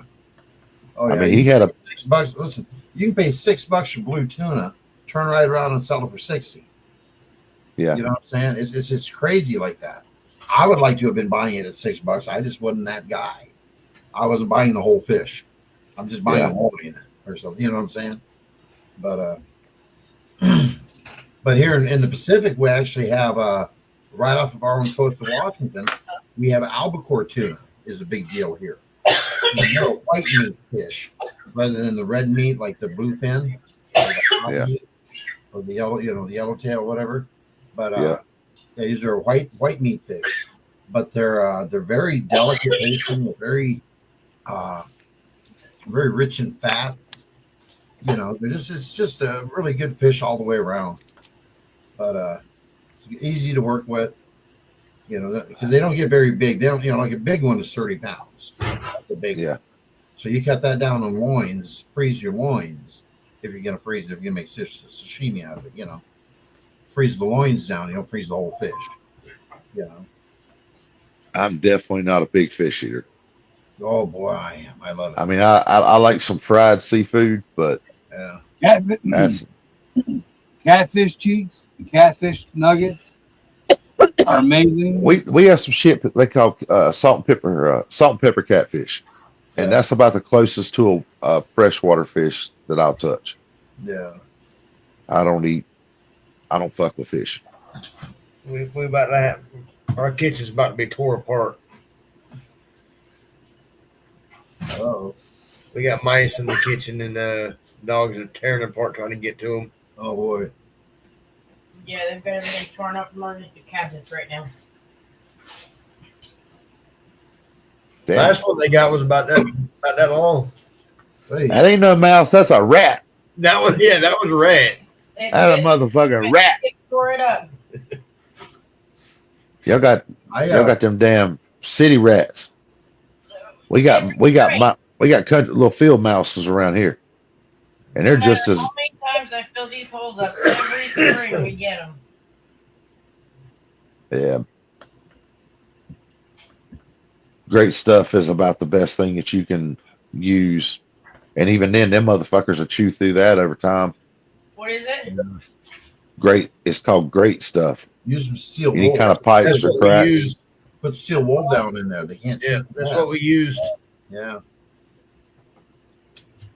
Y'all got them damn inner city rats there. That's another breed. That's like feral cats. No, what you need to meet is a north side Chicago wharf rat that looks about the size of a German Shepherd. The kind you need to shoot with the 9mm. That's what you need. I just need to go put a snake behind the sink or something. Or put a snake. Like I said, worst we got down here is a field mouse or a snake that gets in the house every once in a blue moon. old black snake or something like that. You know, usually copperheads don't seem to try to get into a house. It's more your black snakes. Man, then black snakes. We used to put them up in the trees when I lived in Illinois. They're like these black water snakes, but they'd go up in the trees and raid nests as well. Yep. And, Eat the eggs. yeah, but every now and again they'd lose traction on the tree. Yep. And we happened to be walking under the branches at the time. Man, just having them drop near you would scare the pants off. You know. Hell yeah. I ain't a fan of snakes. Well, I love snakes and lizards and all that, but I just don't want them to surprise me like that. I like it as long as I know they're there. I like lizards. I had a damn iguana that was about 5 foot, 5.5 foot long. Yeah. I like iguanas, but I hear they can be very mean. This one was a male, and it was very aggressive. Wasn't too bad when we first got it, but it turned where he was just mean as shit. You couldn't even hardly clean out his cage. He'd start trying to slap you. Oh man. Damn. And the funny thing about that is, like, me and one of my high school girls I dated in high school, we got that lizard. When me and her broke up, she kept it. I bumped into her a little while later, and I was like, "Do you still have the iguana?" She was like, "Nah, I let him go." He got to where he was so. She's like, he got to where he was so mean, you couldn't do nothing with him. Oh no. You couldn't even get in there to clean the cage out. Like, he was just too aggressive. Yeah. Well, I started hanging out with this guy going snowboarding. He's a friend of mine. And I go over to his house. I walk in and I see this giant damn cage and this giant iguana up in there. Well, first thing he does when he sees me, he starts doing his head like this. And I just got that feeling when I looked at him. I was like, where the fuck did you get that lizard from? He said, man, my friend works at a rescue spot, and we went and rescued that thing out of a neighborhood right over there off Highway 150, right there by the liquor store, that housing development over there. And that's exactly where she lived and let that damn lizard out. But it had made it to a damn, like one of the places that comes and rescues animals like that, and then keeps them for a little while. And the girl that worked there, she brought that lizard home, and my buddy started dating her, and she gave him that lizard, that damn iguana. Well, he got out of the shower. He got out of the shower one night, and that son of a bitch had got out of its cage and chased him up the damn hall. So he had to take it back to her because that son of a bitch was just, it was hateful when we had it. It was hateful when it got let go, and it was hateful 10 years later when that son of a bitch was still alive. And that was a male, and the females were always nice. They'd crawl up on your shoulders and lay with you and shit. But that male, he was a hateful son of a bitch. Hey, Jasmine. Stuff it. Yeah, I had a carpet python. No He had a little problem though. Every time he'd shed, I they give you more. shed all their scale, couldn't scale over their eyes. And do your work. They can't see very well. my kitchen either. Well, this sort of thing, they have these big pits that they can sense heat.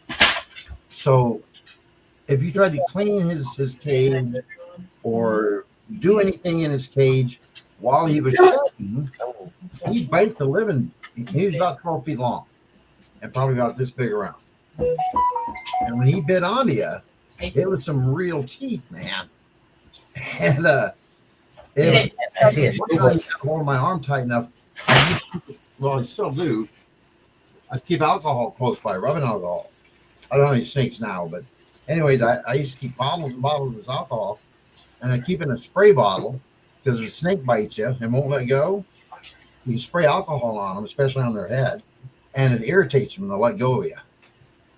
And I had one I had that carpet python wrap up my arm and started getting too tight on them. So I did that. I started spraying some alcohol on them, and he let go right now, man. Yeah, they don't like that stuff at all. But I found a new home for him because he was a little bit too big for me. But I decided I didn't want anything that big. Sometimes they get out of control, you know what I mean? Like, some animals do good with people, some animals don't. Yeah. It's just the way it is. It's a 50-50 shot when you get one of those kind of animals.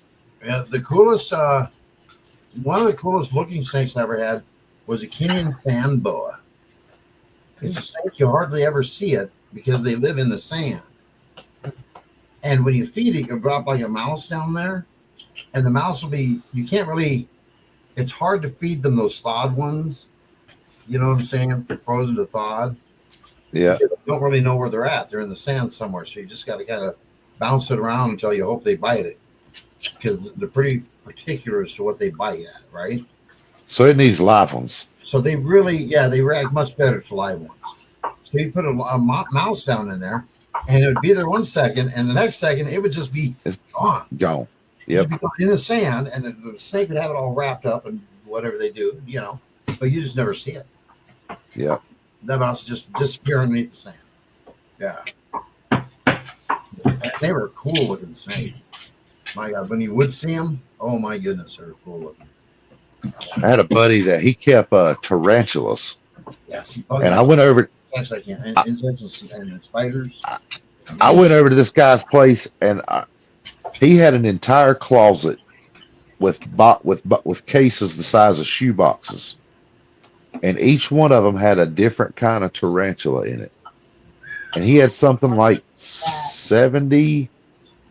Like he had almost every kind of tarantula there was that all around the world. And there's a whole, I didn't know there was that damn many different kinds, but when he opened that closet up, I told him, I was like, I don't know how the fuck you sleep in this room.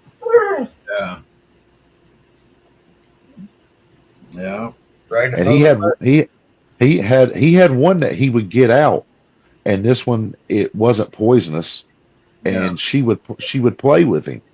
Yeah. And he would like put his hand down, and this damn thing would run up and jump on his hand and like flop around on his hand.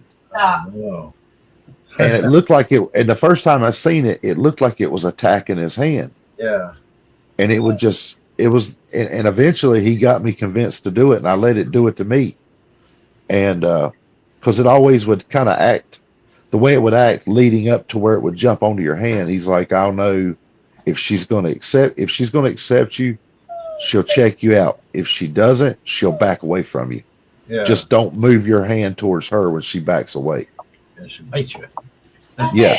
Yeah. And I put my hand out there, and it checked it out, kind of paused for a second, and all of a sudden that motherfucker jumped on my hand.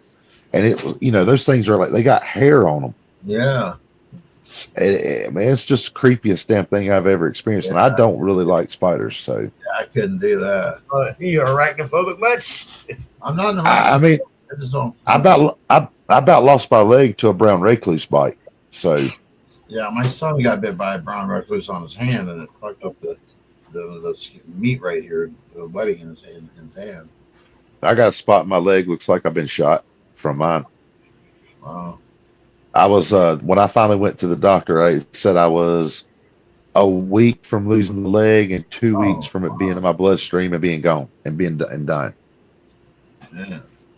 I carved it out with a steak knife and a pair of tweezers. Oh, What? yeah. Oh yeah, because the meat's rotten. Yeah. The meat's dead inside your leg.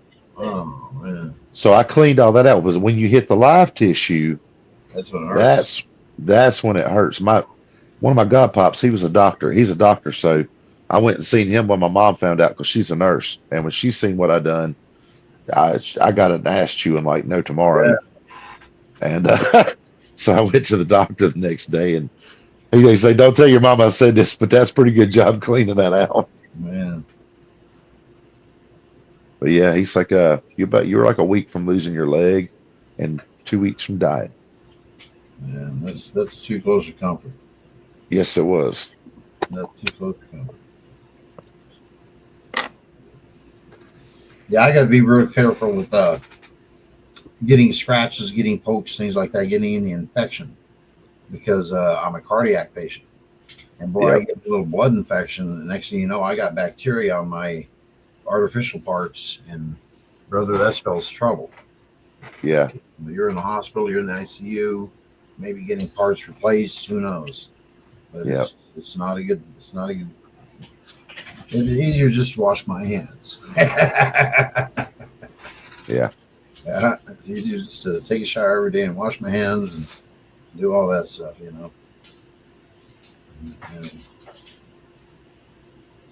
Hey, you gotta be glad that you can do that. You know what I Yeah, mean? You just exactly do the right. best you can do. You know what I mean? Yeah. Yeah. Absolutely. Man, I'll tell Jericho, you. what are you doing up there? Wheeling and dealing. Wheeling and dealing.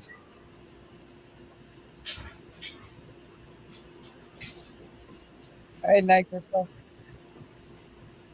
Good night, Crystal. Have a good night at work. Hope your head feels better. All right, Crystal, you take care.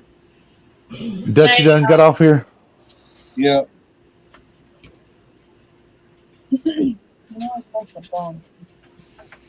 Oh shit! I'd like my pirate pipe back up if y'all don't mind. We never even discussed what time we were going to work tomorrow.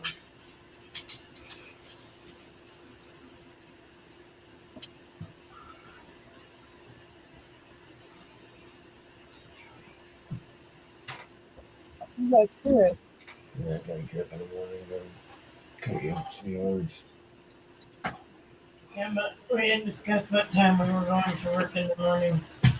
So I'm gonna be up for them ready for hopefully by 7:15. The normal time we went in when the kids were. Because I gotta find out if you're bringing me in or if they're going in at early time because I gotta be there for physical therapy. And there goes my rest.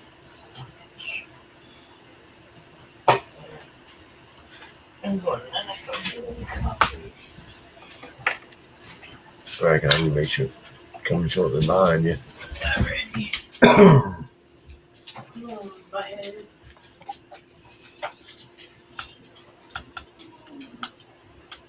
In case I gotta take her to physical therapy in the morning. So our Washington State governor just passed a $78 billion state budget with the highest tax rates in the history of the state. Never before seen. It was just an unprecedented move he made. For some reason, he signed it into law. All right, Stidham's paid up. Along with that, he's also raising the price of a fishing license, hunting license, Discover Pass, all any recreational type stuff. It's going to cost more money next year. And they're a little crazy on the West Coast here with that spending and money they don't really have, because they're getting the plan is we're just going to raise taxes until we have $78 billion. That's That's not a come from us. That $78 billion doesn't exist until it comes from those of us who pay taxes. Yep. So it'll be interesting to see what happens politically in my state. This new guy, Bob Ferguson, is not making many friends. It's crazy. It's crazy times right now with everything that's going on. You know, it is. There's a lot of money being spent in areas that shouldn't be spent, and a lot of money not being spent in areas where it should be spent. Yeah. And it's, I don't really care where what side of the fence anybody's on. Yeah. I think we can all agree, unless somebody's head stuck up their ass. Yeah. That there's things going on and money going to places that are just really just laundering schemes for politicians. Oh yeah. And that's the thing, that I want to see nipped in the ass. Yeah, and what I don't get why people get mad at the guy who's looking into all that. I don't understand that. Yeah, exactly. I mean, for the first time, they're not looking into trying to figure out a way to get money out of us, but how to shut down the government overspending that's causing us to be taxed so heavily and inflation to be so high. I mean, it's like literally, Kyle, I've come into your house to catch the thief who's been stealing money out of your pocket every payday. And then you're going to cuss me out for doing it, for catching the money in your house. I don't get that. Well, I don't think that, there's things on both sides. There's things that the Democrats have done that I give them a lot of respect for. You know, with the legalization of marijuana is one of the biggest ones. We've Yeah. caught our most traction on legalization with the Democrats. Oh yeah, absolutely. But you know, there's a lot of things that they do, and especially like in California, that you know, there's just certain things that they handle a certain way that just there's no way that I, in any way, shape, or form, can support that. Yeah. You know, and the crime that they tolerate, Yeah. you know, it's just I get it, you know, and I don't think everybody should be threw under the jail for bullshit. Yeah, exactly. But there's got to be a way when people continue to do things, and it's, you know, it's like people stealing stuff. Yeah. You're just going to keep turning these junkies loose so they can come back and keep stealing people's shit out of their yard in the neighborhood. And everybody who pays taxes and everybody that goes to work every day to have what they need to have just keeps getting ripped off by this junkie who's stealing your shit out of your shed or whatever, you know what I mean? Stealing stuff out of your cars or whatever they're doing. And they just keep letting the son of a bitch go loose, you know? Yeah. Yeah, I don't get it. It's like the neighborhood problem until he finally tries to break in somebody's house and somebody shoots his ass, and then he's no longer a problem. But you're the SOB for shooting them. Yeah, you're the fucking asshole for shooting somebody that was breaking into your home. Yeah. Which I don't care. You come through my threshold after that door's locked. Yeah. You call me whatever you want. I promise you, I've been called way fucking worse. Right. Oh my god. So you ain't gonna hurt my feelings, not a damn bit. If I'm protecting my family. Democrats. Democrats, yeah. Hey, I got some good friends that are Democrats, and I mean, great fucking friends. You know, and we don't agree on everything, and they don't agree with all that crazy shit that they try to pass in California with the weirdos that have attractions towards younger individuals and stuff, and that's where they really lost me. I'm like, how in the fuck can you tolerate this shit? You know, they just passed a law that if you got a kid in school and they go to the school nurse for anything, for whatever it is, you as a parent do not have a right to their medical records in school anymore. I've seen that. That's unacceptable. Yep, that is absolutely unacceptable. And you know the worst. And a lot of that falls in place with all these kids that want to do that they're confused about their gender. Yeah. And they want to be able to go to the damn counselor and tell them that they want to, you know, they're considering life altering changes. Yeah. And I'm sorry, that should be a fucking crime. It should be. Yeah. Like, you know, that's a confused ass kid. He don't need to be trying to or he or she or whatever don't need to be trying to figure out how to change their gender. They need to be seeking some mental help. Right. And then they don't even want to tell you that you're not even allowed to know. But the thing is, they might even have parents that are like, okay, cool, let's support you with that. Well, you know, you got those progressive ass people like that. That's the problem with most of those kids. That's what I'm saying is. Now, there are some kids that their parents didn't support that, and they're just that way. There's been people like that, and that's okay. Whatever you do, if you're not out there putting it all in my face, I don't care. It's none of my business. Right. None of my business. None of my concern. Whatever you want to do in your life is what you do. I give zero shits about that. Yeah. You know, you're free to live your life the way what makes you happy. By God, you live it how it makes you happy. As long as you ain't out there parading it around in front of children in an inappropriate way, I don't give a fuck. And why do they? I know people. Why do they got to be lit on fire and thrown off a bridge or some shit? Why are they? why do they have to? Why do they have to go to the library and read stories to my grandkids? Hey, I tell you right now, there's no sense in that shit. Why you want? No. Not only that, I'm sorry, but if my daughter or granddaughter goes into the women's room, and some fella goes with a dress on, I'm not going. I'm sorry. He's not going in there. No. All right. He's not going in there. Call me what you. We were fucking TikTok video. I don't care. Right. Oh, it ain't happening. Hold on. So we were at a truck stop, and the woman's room was closed, and she had to go to the bathroom. Huh? And we're at the Biden Center, So I went in and I took her into the men's room or whatever, and her in, and then like I walked her in, and then I closed, like I stood with my back to the door, like so she could go to the bathroom. Yeah. All the women was closed. Like so there's nothing you could do. Like, and I stood, I stood there like, ain't nobody gonna, whatever. Yeah. Like, and when she was done, like, there was nobody in that motherfucker. It was like 2:00 in the morning or whatever. And she washed her hands, and then I walked her out that motherfucker. Yeah. But he was at like a Arby's or I don't know where. We were at a restaurant or something, or some shit, and a dude in a woman's voice, she said she heard, and like she come running out the bathroom. Yeah. There was multiple people in the bathroom. It was weird.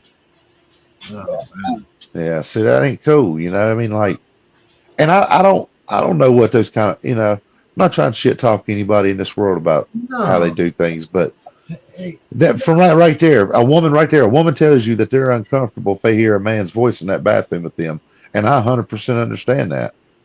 So, in my view, what somebody does behind closed doors is not absolutely, yeah, absolutely. I have we zero don't judge what you do, for her to, for her to be in the bathroom alone, and then all of a sudden hear a grown ass man's voice while she unacceptable. Yeah, that's unacceptable. I just like you were saying, Kyle. I just don't want to push to my face, you know. And next month, not for nothing, all month long they're going to be, because this is a progressive city. There's going to be parades and stuff of alternate lifestyles out there. And some of the stuff you see that's done at those parades is absolutely atrocious. And there's kids there, and there's things going on in public that I mean, that's wood chipper material if you ever seen one. I saw a thing in the newspaper in the Seattle Times, not recently, probably a year ago maybe, about how the gay clubs in Seattle were complaining that the police were picking on them because they kept giving them violations for being lewd in public, for lewd acts being committed in their bars. And I'm thinking to myself, well, is it that they're picking on you, or is it that that's where the crimes like that are happening? Or maybe it's just that's a fucking crime to be out here doing this shit in fucking public. I mean, they changed it down here at the beach where if you go down there at motorcycle bike week, and if a lady shows her breasts, flashes, which is the same thing that's always went on at the beach. If the police see a woman flash, she will get a ticket and she will have to register as a damn sex offender for showing her breasts in public. Yeah. So you can't. And I think that's a little much. I could see, okay, you can want to give them a ticket because you don't want kids to see that shit. I get that. But having them have to register as a damn sex offender over flashing themselves in public at a damn bike event or a car event or something like that, that's just good old fashioned family fun where I came from. That was some of the first boobs that I seen in public were at damn bike shows. Right. That's before you got turned around, or you got your eyes covered. Well, I never even breastfed, man. My mom said she didn't like me that way.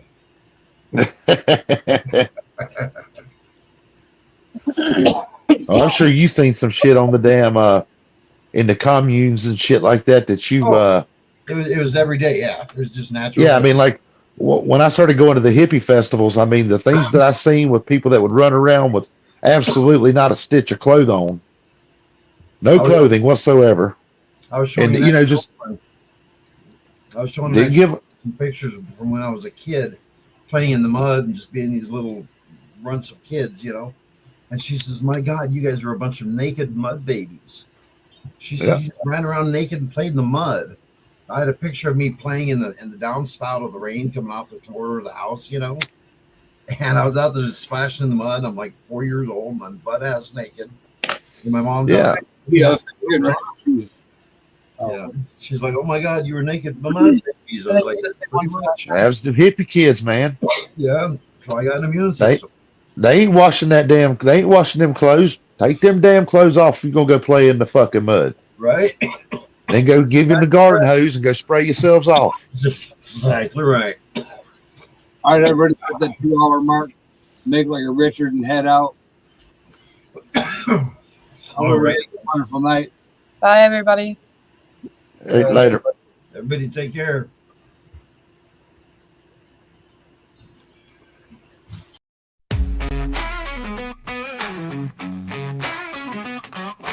Hood Billy life, yeah, we fighting tonight. From the hood to the country, we're shining bright. Grinding and climbing, we're reaching for the sky. Hood Billy life, we're gonna fly. Born in the boondocks, and I wasn't a saint. Hung out under the stars, but I needed more than that. Hated where I came from, shit's changed though now. I'm holding on to my roots, yet chasing my passion. I'm knocking on doors, made moves in the streets, chilling in the hood, hustling and grinding, searching for no good. Made mistakes, did my time, learned my lessons, now I'm wise. Striving for better, chasing my prize. Never giving up, even when times are tough. Cause now I'm on a mission, I'm gonna make it up. From the city lights to the country nights. A heart that's torn, but with a spirit that fights. A mix of cultures, a blend of styles. Hood Billy life, we're gonna make it loud. From the city lights to the country nights. A heart that's healed with a spirit that shines. Learning from mistakes, growing stronger. Hood Billy life, we're moving forward forever.